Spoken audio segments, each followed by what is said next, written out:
Hey Hebrew fans, this is Todd. So, let me go ahead and get my sound working, make sure I can hear this. Sometimes it takes so long for it to find.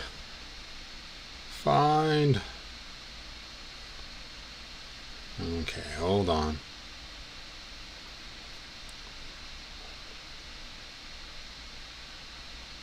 I hate to just assume everything's working good. But I may have to because I just cannot find my own live stream. What kind of deal is that?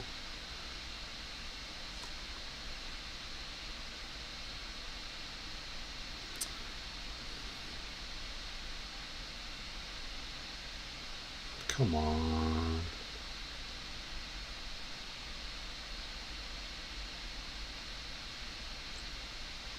Oh.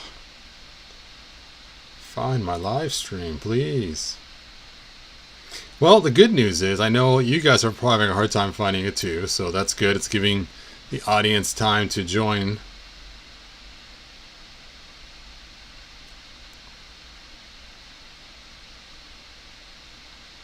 Okay, let's see if I can. There it is. All right, let's go and test the sound.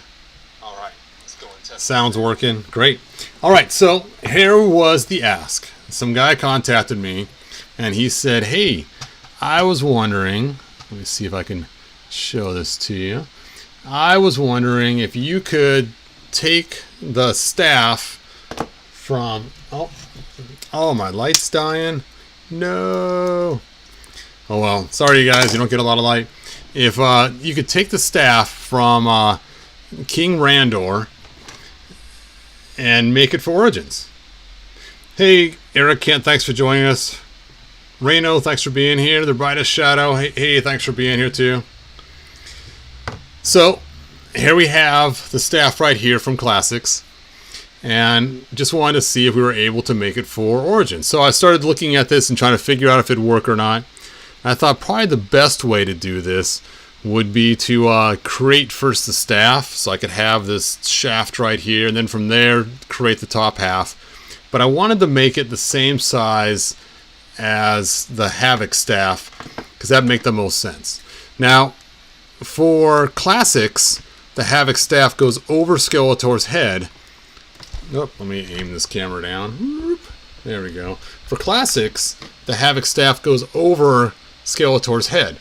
I thought it was kind of strange though, because for Origins, it doesn't quite go that tall. If you take a look at the figure, it goes about up to his chest, and that's it.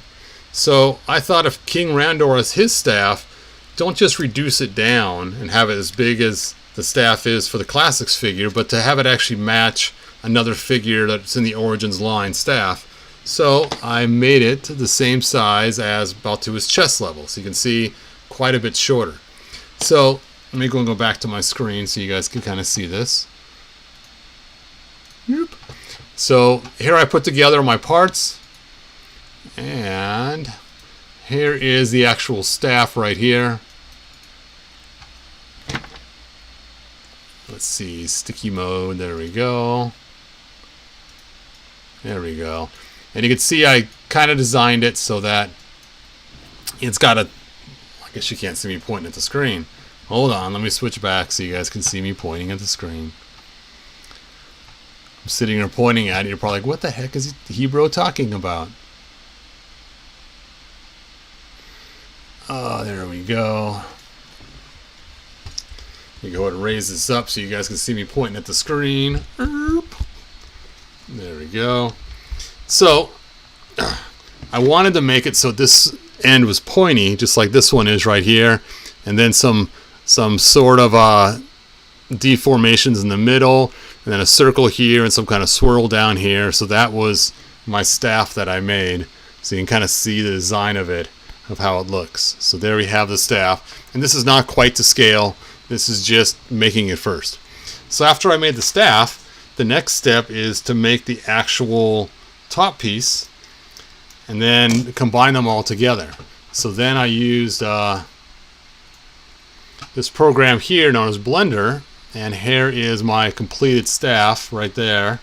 And you can see I added a ball in the center, added some other features, and put it all together. Now after you make it all, you got to make sure the scale's correct too. So to make sure the scale's correct, I got another program I use called Imagine. And Imagine, we gotta wait. Imagine's a little bit older program, so it's kind of slow. And Imagine, I've actually used my calipers to figure out exactly how big it needs to be. So I just set this right here to 100. You can see the numbers changing on there or not. And after I set this to 100, 100 millimeters. There we go. Oh, and it moved. Well, 99 is pretty close. So once I got that set, then I made sure there were 10 squares in between those spots. So 1, 2, 3, 4, 5, 6, 7, 8, 9, 10. So that way the measurement on the screen is the same as it is in real life. And so that's one of my tricks for making 3D objects. So now I can see how big this is going to be actually compared to Skeletor. You can see it goes about its chest height.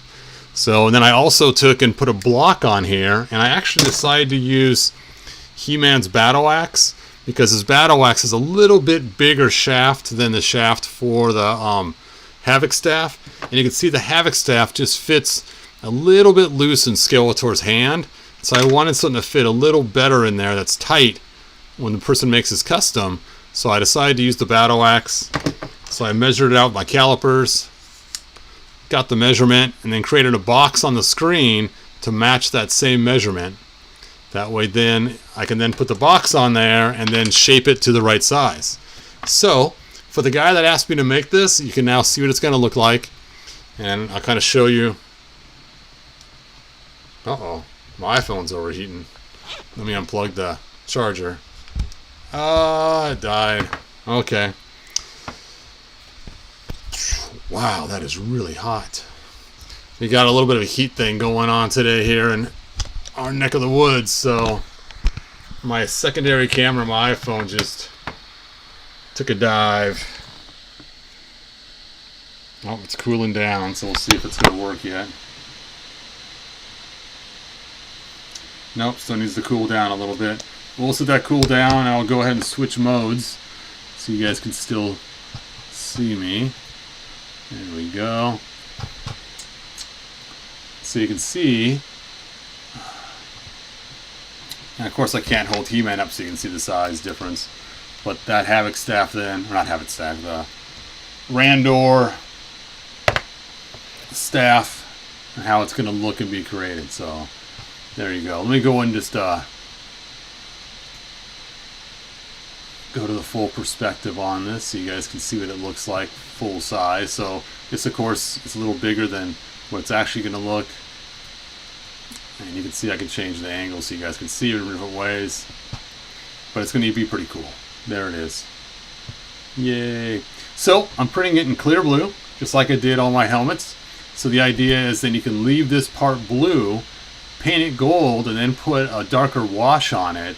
And it'll be cool because the middle part will be blue and it'll be see-through. So you can put a light behind her, it holds it up, you can see kind of the orb is clear in the middle. Kind of a fun feature.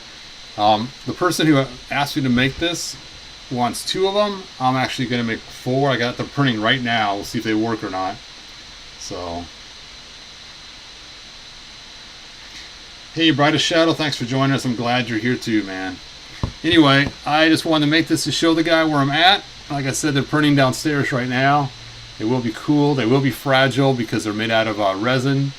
So they could snap pretty easily. So not for kids to play with. But that's also why I want the battle axe too. Because the battle axe is a little more beefy. Hey, my phone's cooled down. Let's see if it's going to work now.